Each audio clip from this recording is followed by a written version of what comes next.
কত ওজন, কত সংখ্যা মাপার দরকার নাই, ওকে বলেন। এটা সূরা ফুরকানের আয়াত। আমি কোনো হাদিস বলছি না যে আপনি জাল বলবেন, দঈফ বলবেন, মুনকার বলবেন, মওদু বলবেন, তর্ক বিতর্ক শুরু করে দেবেন। এটা কোরআনুল কারীমের আয়াত, এর অনুবাদ করছি। আল্লাহ বলছেন যে আপনার এই উম্মতদেরকে বলে দেন, গুনার সংখ্যাও কেন গুনছে, ও ওজন কেন করতেছে, ও বেঁচে আছে না, ওর নিঃশ্বাস আছে না, ও তো মারা যায়নি, এখনো ওর জন্য তওবার দরজা খোলা আছে, ও ফিরে আসতে পারে, ও ফিরে আসতে বলেন। ও বলুক আল্লাহ যা করেছি আর করবো না। তাহলে তওবা করছে, কি করছে? তওবা।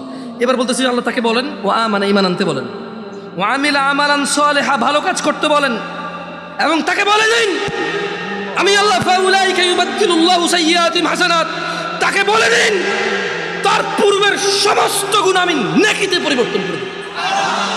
ওয়া কানা আল্লাহু গফুরার রহিমা, কারণ আল্লাহ অতীব দয়ালু ও ক্ষমাশীল।